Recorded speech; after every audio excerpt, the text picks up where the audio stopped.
అడిగారు.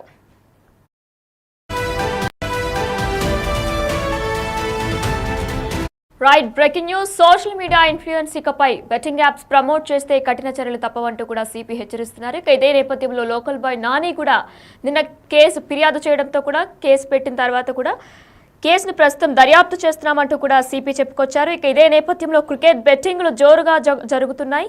పూర్తి స్థాయిలో కూడా నిఘా ఏర్పాటు చేసి నిన్న లోకల్ బాయ్ నానిపై ఫిర్యాదు రావడంతో కేసు నమోదు చేసి దర్యాప్తు చేస్తున్నారు. బెట్టింగ్ యాప్స్ ని ప్రమోట్ చేస్తున్న వారిపై కూడా కఠిన చర్యలు తప్పవంటూ కూడా సిపి చెప్పుకొస్తున్నారు. ఇదే నేపథ్యంలో టీజీఆర్టీసీ ఎండీ సజ్జనార్ కూడా నిన్న సీరియస్ అయ్యారు.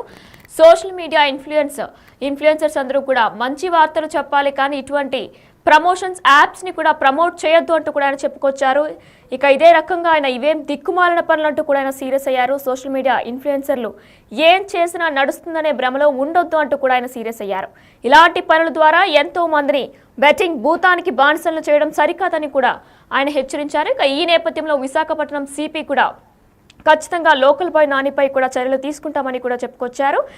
ఈ నేపథ్యంలోనే లోకల్ బాయ్ నానిపై కేసు దర్యాప్తు చేస్తామంటూ కూడా చెప్పుకొచ్చారు. రైట్, ఇదే అంశంపై మరింత సమాచారం మా ప్రతినిధి విశాఖపట్నం నుంచి రాజు సిపితో ఫేస్ టు ఫేస్ ఇప్పుడు ఒకసారి చూద్దాం. లోకల్ బాయ్ నాని బెట్టింగ్ యాప్లను ప్రమోట్ చేస్తున్న దానిపై ఇప్పుడు ఒక దుమారం రేపుతుంది. ప్రస్తుతం మనతో పాటు విశాఖ సిపి డాక్టర్ బాగ్జీ ఉన్నారు. సార్, అసలు ఏమైనా కేసులు ఏమైనా నమోదు చేశారా? ఈ బెట్టింగ్ యాప్స్ ప్రమోట్ చేస్తున్న వాళ్ళ మీద ఏం చెప్తారు? అసలు ఇప్పుడు ఈ ఆన్లైన్ బెట్టింగ్ ప్రమోట్ చేస్తున్న ఒక వీడియో నిన్న మా దృష్టికి వచ్చింది. క్రిమినల్ కేసు ఆల్రెడీ కట్టడం జరిగింది. దర్యాప్తు మొదలైంది. త్వరలో ఆ కేసు సందర్భంగా చట్టపరమైన చర్య తీసుకోవడం జరుగుతుంది.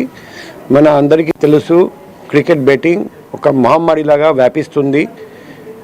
రాబోయే రోజుల్లో Champions League, Indian Premier League matches జరగబోతాయి. క్రికెట్ బెట్టింగ్ వల్ల యువత నష్టపోతున్నారండి. చాలామంది అంతా పోగొట్టుకొని ఆత్మహత్య కూడా చేస్తున్నారండి.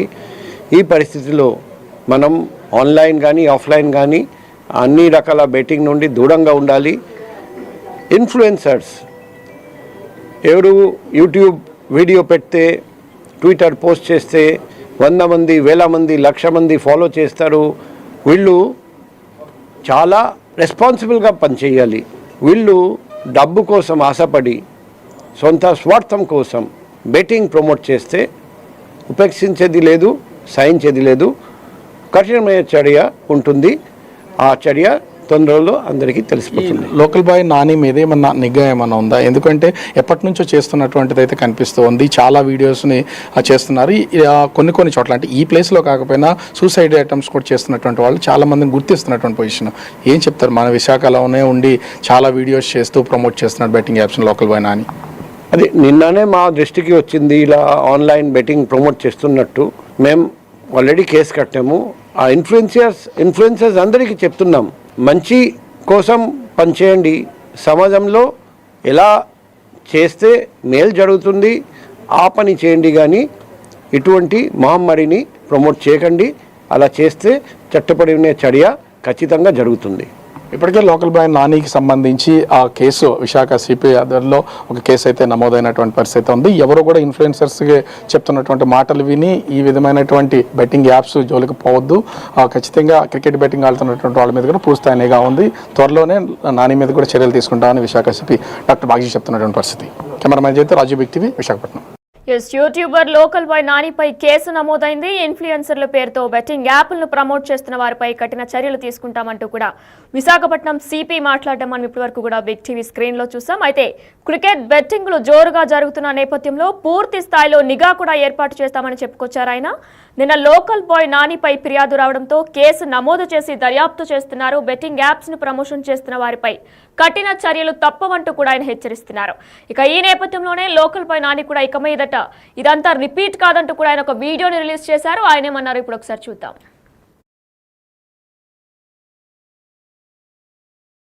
ఎంతగో నమ్మి నన్ను ప్రేమించిన నా ఫాలోవర్స్కి, నా సబ్స్క్రైబర్లు కూడా నమస్కారం అండి. మీకు ఒక ఇంపార్టెంట్ మ్యాటర్ చెప్పడానికి ముందుకు వచ్చాను. నేను గత 3 రోజుల క్రితం సజ్జనైన సారు నేను బెట్టింగ్ ఆడింది వీడియో మీద రెస్పాన్స్ అయ్యాడు. అది కూడా అది పాత వీడియో. అది నేనైతే బెట్టింగ్ ఎప్పుడూ నేను ఆఫ్ చేస్తాను.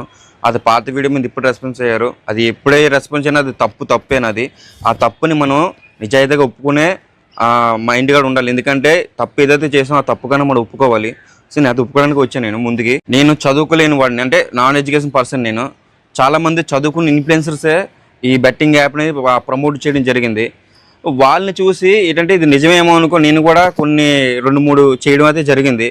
తర్వాత నాకు కొంతమంది చెప్పడంతో ఇది ఫేకు, దీనివల్ల చాలామంది జీవితాలు కూడా నాశనం అయిపోతున్నాయి, ఆఫ్ చేసిన అనేది నేను అప్పుడే ఆఫ్ చేసి రద్దు చేస్తాను కూడా, అట్లా జోలికి వెళ్ళట్లేదు. కానీ పాత వీడియో అయినా సరే కొత్త వీడియో అయినా సరే దానికి ఏదైనా సరే మనం చేసిన తప్పు కాబట్టి తప్పు అని ఒప్పుకోవాలి.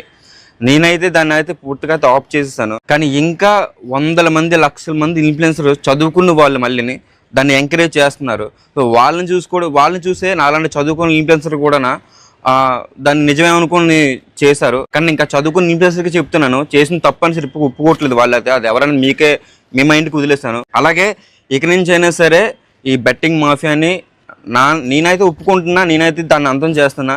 నాకైతే మార్పు వచ్చింది. సో మీలో కూడా చాలామంది ఇన్ఫ్లుయెన్సర్ కూడా ఈ వీడియో చూస్తారు, మీలో కూడా మార్పు రావాలని నేనైతే కోరుకుంటున్నాను. ఎందుకంటే మన వాళ్ళని ఎంతో నమ్మి మన సబ్స్క్రైబర్లు మన ఫాలోవర్స్ కూడా ఈరోజు మనం ఇన్ఫ్లుయెన్సర్ అయ్యామంటే వాళ్ళు పెట్టే బెక్స్ అది. నీకు నువ్వే ఇన్ఫ్లుయెన్సర్, పుట్టుకతోనే ఇన్ఫ్లుయెన్సర్ అయిపోలేదు నువ్వు. వాళ్ళు మన టాలెంట్ని గుర్తించి మనలో నుంచి ఏదో ఒక రకమైన ఇన్ఫర్మేషన్ లాగడానికి మనల్ని ఫాలో అవి మనల్ని ఇన్ఫ్లుయెన్స్ చేశారు. చేసిన తర్వాత మనం వాళ్ళకి నచ్చినట్టుగా వాళ్ళకు పనికొచ్చే దానిగా మనం వీడియోలు చేయాలి, లేదంటే పనికొచ్చే మెసేజ్లు ఇవ్వాలి. మనం పనికిరాని అయితే ఇవ్వకూడదు. నేనైతే చేసిన తప్పు అయితే నేను నిజాయితీగా ఒప్పుకుంటున్నా, చేసిన తప్పే. ఇకపై దాన్ని జోలికి వెళ్ళినా దాన్ని ప్రమోట్ చేయడం జరిగితే నేను సోషల్ మీడియా నుంచి నేను తప్పుకుంటా.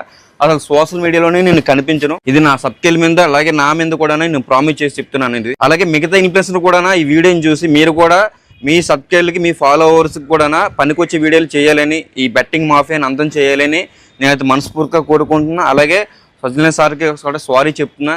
సార్ మీరు నాకు ఇచ్చిన వార్నింగ్ కరెక్ట్గా అయింది, కరెక్ట్ సూచనలు ఇచ్చారు సార్ మీరైతే. ఎందుకంటే మీరు ఇవ్వడం వల్ల నాలో కూడా ఇప్పుడు ఈ వీడియో చేయాల్సిన అవసరం వచ్చింది. ఎందుకంటే మిగతా వాళ్ళందరూ కూడా చూడాలి, ఇన్ఫ్లుయెన్సర్లు చూడాలి, వాళ్ళకి కూడా ఏదో రోజు కూడా మీరు బుద్ధి చెప్పాలి sir. Thank you so much sir. మీరు కూడా మంచిగా రెస్పాన్స్ అయ్యి బెట్టింగ్లు చేసే వాళ్ళకి కూడా ఒక వార్నింగ్ లాగా ఇచ్చారు. చాలా మంచి విషయమే సార్. అలాగే చెప్తున్నాను, నాలో అయితే మార్పు వచ్చింది, మీలో కూడా మార్పు రావాలి. బెట్టింగ్ అయితే మనం కిల్ చేయాలి, ఎంతో కొంత సమాజానికి ఉపయోగపడే వీడియోలు మనం చేయాలి. సెలవు తీసుకుంటూ మీ నానినైతే తెలుసో తెలియక తప్పులు చేస్తుంటే నన్ను అయితే క్షమించండి. మరి ఉంటా. ఆర్టీసీ ఎండీ సజ్జనార్ కూడా ఇదే విషయంపై నిన్న సీరియస్ అయ్యారు. సోషల్ మీడియా ఇన్ఫ్లుయెన్సర్స్ ఖచ్చితంగా మంచిని ప్రమోట్ చేయాలి, కానీ ఇటువంటి దిక్కుమాలిన వీడియోస్ చేసి బెట్టింగ్ యాప్స్ ని ప్రమోట్ చేయొద్దంటూ కూడా చెప్పుకొచ్చారు. ఇదే నేపథ్యంలో విశాఖ సిపి కూడా హెచ్చరించారు. ఆయన కూడా సీరియస్ అయ్యారు. సోషల్ మీడియా ఇన్ఫ్లుయెన్సర్స్ ఎవరైనా సరే ఇటువంటి బెట్టింగ్ యాప్స్ మరొకసారి ప్రమోట్ చేస్తే ఖచ్చితంగా కఠిన చర్యలు తప్పవంటూ కూడా ఆయన హెచ్చరించారు. దీనికి లోకల్ బాయ్స్ స్పందించారు. ఆయన ఒక వీడియో రూపంలో కూడా ఆయన ఏం చెప్పాలనుకుంటున్నారో కూడా అందులో మాట్లాడారు. తప్పు జరిగిపోయింది, ఇక మీదట ఇటువంటి తప్పు జరగదంటూ కూడా ఆయన క్షమాపణ అడిగారు.